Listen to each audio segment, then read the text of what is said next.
Improving at a video game takes a long time. There are so many things to try, learn, so many people to meet, so many hours to spend. It's a long journey to grow better at something. I've been playing Salmon Run for 2.5 years at this point, having invested thousands of hours into honing my skills. I've achieved things that I never would have even imagined possible when I was just starting. Along the way, I have been helped by many people who have written incredible guides that have helped me improve. I'm grateful to all of these people. And to pay it forward, I want to tackle a skill that I haven't seen discussed in detail much in one place before. This is a skill that I have honed continuously throughout all my time playing Salmon Run, and continue to ponder and learn about even today. It's something that has rivaled the importance of shooting the fish during my time playing. This skill is your critical thinking skill, and it is the unspoken key to improving at Salmon Run. Now that might sound kind of, boring and cheesy, maybe even a little vague. Like, of course you need to think critically to win a video game, but hear me out. If you want to become the best Salmon Run player you can be, this is one of the most important things you can spend energy on. It impacts your ability to make decisions well, make decisions quickly, know what to prioritize, know when you're falling into a logical fallacy, etc., etc. Salmon Run is a very strategic game. The core challenge of the game is about finding a way to fill up the quota before the timer runs out. When quota is no longer a concern, you can try to increase the egg count as much as possible before the timer runs out. The existence of a timer puts a limit on the amount of actions you can take. On top of that, bosses like the flyfish and stinger force players to make difficult decisions about when and why to venture to the dangerous shoreline, and the randomness of the boss spawns means that players' priority lists are ever dynamic and evolving. Players that have a strong critical thinking skill will be better at handling all these challenges. So, I want to share my perspective on how to approach this multifaceted problem. This video will be on the longer side, but I believe in its importance. To tackle this problem, we will be analyzing reward and cost, recognizing our limits, improving our critical thinking using the game, and improving our critical thinking mindset. To begin, let's discuss a concept that is very relevant to Salmon Run: opportunity cost. Opportunity cost refers to the idea that when one decision is made, you commit to something, which means you can't go for other potential actions or alternatives. The choice you make comes at the cost of any benefits from other choices that you could have made. Let's explain that in Salmon Run terms, by analyzing an in-game situation. You are on Normal Tide Sockeye Station, standing at basket with a teammate. A steelhead is approaching from the left, and there are 3 far eggs that are not optimized on the right side. Optimized meaning that the snatcher will bring them in closer. We have many options here, but the 2 that are closest are as follows. Option A, we could shoot the steelhead to death immediately. Or option B, we could go down to the shore and pick up the far eggs first. Both of these decisions are rewarding. Killing the steelhead ensures that the basket area is safe, while getting the far eggs allows us to secure those eggs without risk of snatchers taking them. Both of these decisions also come with a cost, however. If we grab the far eggs, then we can't personally ensure that the steelhead dies, which could be dangerous. Meanwhile, if we go for the steelhead splat, we can't ensure that the far eggs are collected. This means that we need to make a decision. Which option do we want to go for? Notice that we can't get both the far eggs and ensure less danger at the same time. We are forced to make a decision about which option we prefer, and in doing so, we give up the potential reward of the other option. This is the essence of opportunity cost. Understanding opportunity cost is an important element to making smarter decisions. If I make this decision, what do I gain? What do I give up for that gain?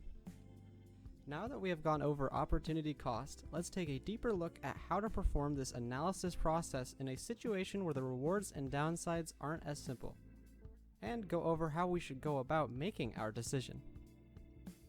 Before anything else, I strongly advise establishing the goal of your game. For example, are we trying to win? Or maybe we're playing with an overfishing playstyle, going beyond quota as high as we can get. Putting the situation into the context and perspective of what we are trying to accomplish is crucial. It's much easier to achieve a desirable outcome if you go in knowing what you want to achieve to begin with. In the following example, let's say we are trying to overfish, and that you are the green squid. Once we're in the game, the first step to any analysis is to gather information. This is something that we will be doing throughout the wave, whether we think about it actively or not. For example, if we see a steelhead bomb in our path, we know to take some measure to avoid dying to it, whether that would be going around it, using squid roll armor, or waiting it out. In order to make an effective analysis, we need to be gathering as much info as we can. Let's try and add as much detail as we can to this scenario. Next, let's try and think about what options we could pick. Momentarily, these bosses are going to arrive, meaning someone is going to have to kill them. In that case, option A is to stick around and help kill them. There are also eggs on the right shoreline that will soon be grabbed by snatchers. Option B is to go and pick up those eggs. Now, within these two options, there are many smaller options, such as which boss to specifically go for if we choose to go for the bosses. However, for now, let's stick to the main two options we're presented with. In real games, I would recommend trying to identify which 2, 3, or maybe 4 options that make the most intuitive sense to you. And after the game, you may want to think about if there were other options that you didn't consider. If you have no idea what to do in the moment, then just try something with confidence and see how it goes to build some intuition. Next, let's assess what the rewards and downsides are of each option. If we jump off the side of the boat, then we can collect the far eggs with more certainty. However, we are leaving our teammates to handle more danger, which comes with risks such as them dying, that could lead to a loss of eggs or even the shift. On the flip side, staying to kill the bosses would ensure that they died, which could result in more eggs by preventing chaos around the basket.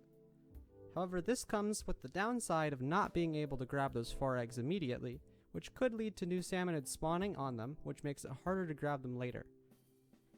Notice how, even after laying it out like this, it's not exactly clear which option is the better one. This leads us to the next step, analyzing our relevant information. If we can comb through as much of our relevant information as possible, we can start to identify which option is better. Here are some things to consider. 1. You have the splatter shot. This means that you are good at running the far eggs due to your high mobility, so the reward of you running to the shoreline is greater. 2. Your teammates have weapons that can handle the steelhead and the steel eel comfortably, with the splat charger excelling at killing the steelhead even with an eel around. This means that the danger of you going down to the shore is lessened. 3. The latest spawn group came from the right side, and all of its bosses have spawned. Just so we're on the same page, bosses in Salmon Run will spawn in small groups at a time, and then move to a different spawn group, assuming you're playing a day wave. Spawns won't come from the same place back to back, unless there are multiple spawn groups that overlap each other, which isn't the case for Marooner's Bay Normal Tide. This means that the danger of suddenly having any bosses spawn over the right eggs is lessened for a while, as the next spawn group will not be on the right. 4. The Moz is not targeting you, so you can be confident that jumping off the boat won't bring it with you. We could go on for a long time examining different details, but in a real game we only have time to grab the ones that stick out to us the most, which is why it's important to try and gather as much information as you can. So, looking at these details on the chart, the reward was increased and the downside was lessened for the option of jumping off for the far eggs. It would now seem that this is the best choice. We have now successfully analyzed a realistic situation from the game. These are the kinds of analyses that make up Salmon Run. Every time conditions within the game change, so does your analysis. Let's look at a situation that is mostly like the previous one, but with some changes. Pretty much the same situation, right? But let's do another analysis of the situation. While it's true that there are going to now be stinger eggs, those are comfortably handled by your L3 nozzle nose or even snatchers, so those are not a priority right now. Thus, the available options are the same, with the same rewards and downsides. However, let's now analyze the conditions of the situation. 1. The only other weapon with you on the boat to handle the incoming bosses is a Splattershot Jr., a weapon that does not have great range for handling a steelhead, especially with an eel around. This greatly increases the risk of jumping off the boat. 2. The Moz is targeting you, so jumping off means it would follow you. This would make your maneuverability worse off the side of the boat, and would mean an extra boss surviving. This ups the risk and lowers the reward of jumping off. 3. Your weapon, the E-Leader, is great for killing the incoming steelhead. This increases the reward of focusing on boss killing. 4. Your weapon, the E-Leader, is also a heavyweight weapon that struggles with chum and small fry. The last spawn group was near the eggs, which means there are likely still some stragglers down there around the eggs, which would give you some trouble, even with the help of your slosher. This lowers the reward. The latest spawn group was right, so there's less of a risk of stalling a boss there. Now it seems pretty clear that the best option is to stay to kill the bosses, right? But wait, how could that be? The bosses on the boat are the same. The number of right shore eggs are the same. The last spawn group is the same. This just goes to show how Salmon Run analyses can switch on a dime if the conditions surrounding them change. Some things to note before we move on. 1. This is a simplified model of how problem solving works. Often there are many options with less clearly defined rewards and downsides. However, understanding the overall process of thinking through a situation is worthwhile to keep in mind, as the process will largely translate to the more chaotic situations in real games. 2. So far, we have covered the critical thinking process on an individual player level. However, the same process can apply to team level thinking. It's just more involved and takes some communication. This is especially relevant for games in which you are in an organized squad. Some variables like risk are dependent a lot on team skill. The risk level for experienced teams of most tasks will be lower simply because they are better at the game. This also plays a role in analyzing these rewards and downsides. There's no one right way to do it. What I've shown you just now is a simplified model of how I go about it. Hopefully this model will work for you. I also recognize though that not everyone thinks the same way about games as I do.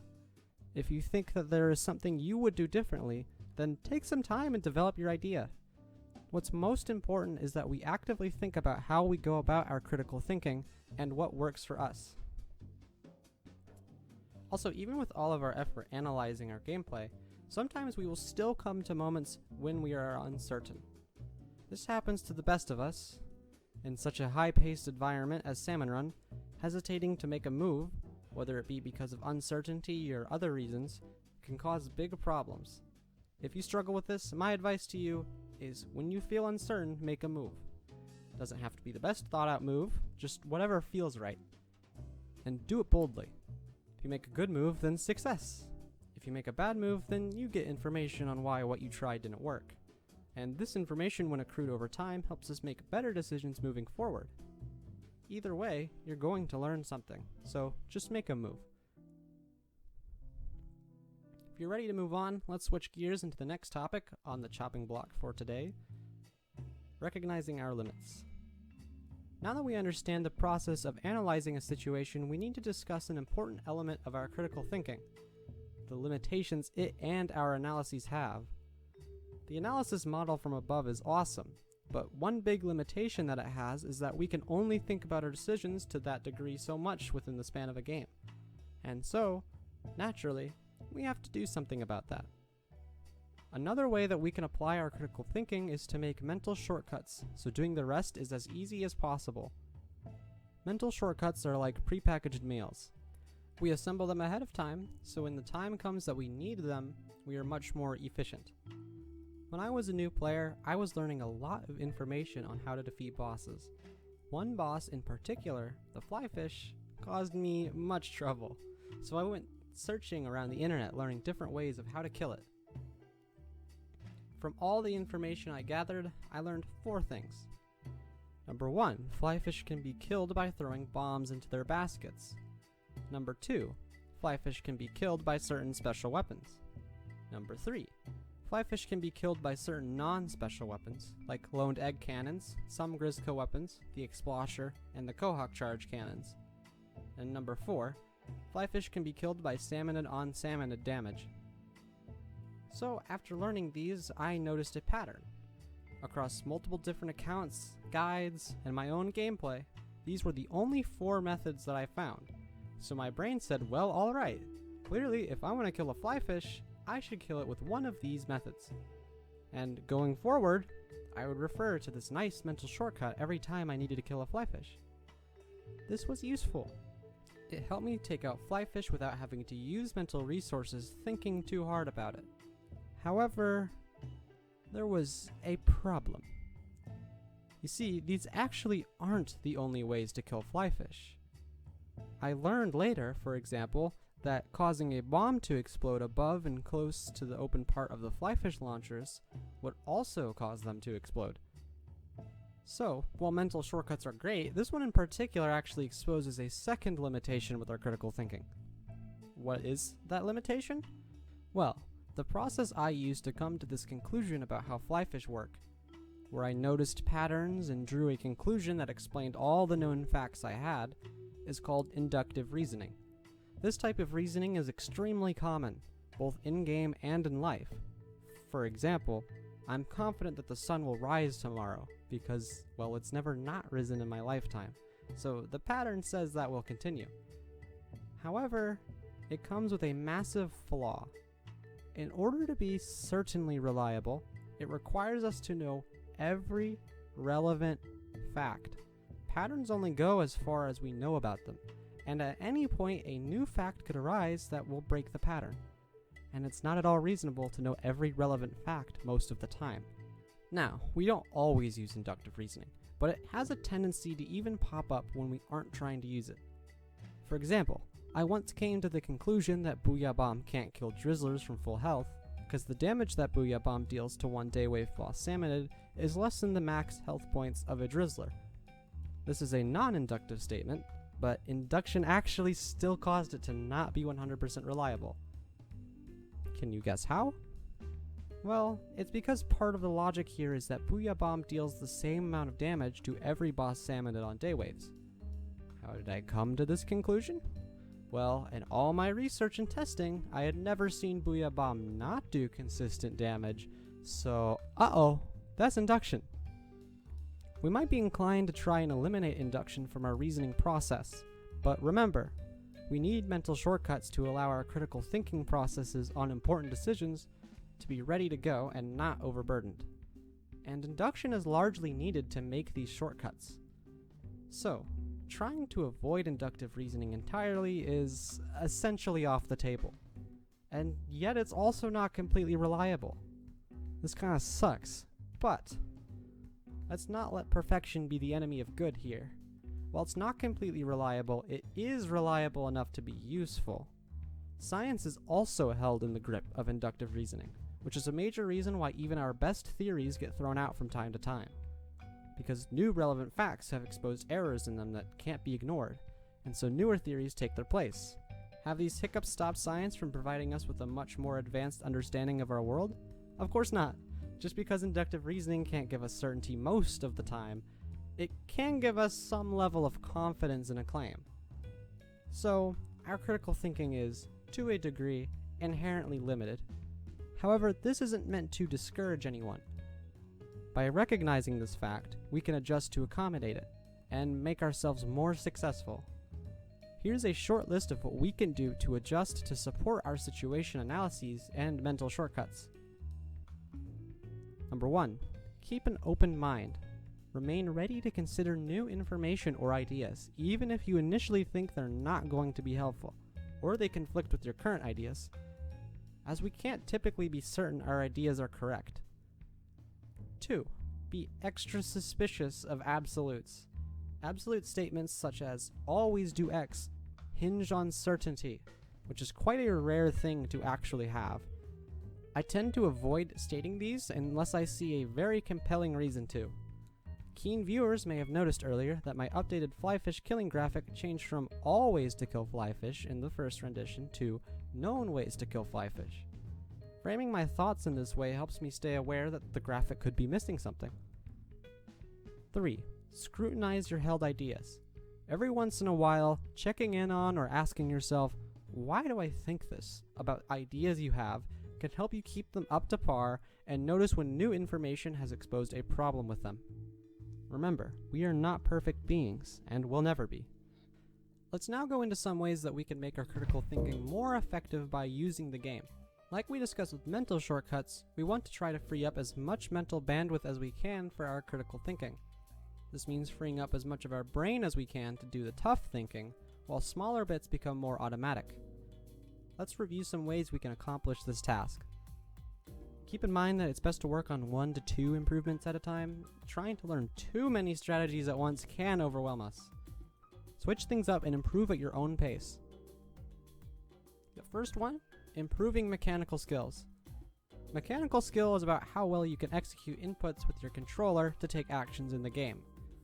Slaying bosses efficiently with a variety of weapons, moving eggs efficiently, handling different specials, making your movement more efficient, and more. Being able to do all of that in the moment with less active thought will help you a lot. This can be improved with time and effort when practicing in-game. Freelance is a great place for this, as you can hop into a game at your leisure and practice whatever you feel you can improve upon for as long as you want. Many things can also be practiced in the lobby, single player, or even PvP. Anything goes when it comes to improvement. 2. Set yourself up for success. Taking time to prepare when you have the chance will allow you to be ready to make tough decisions with more ease. One crucial technique is to mentally chew through tough problems before even hopping into the game, such as by looking at the weapon composition before starting.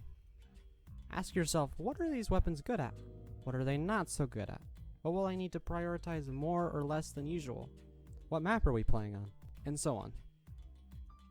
To give an example, let's look at this Jam and Salmon Junction rotation.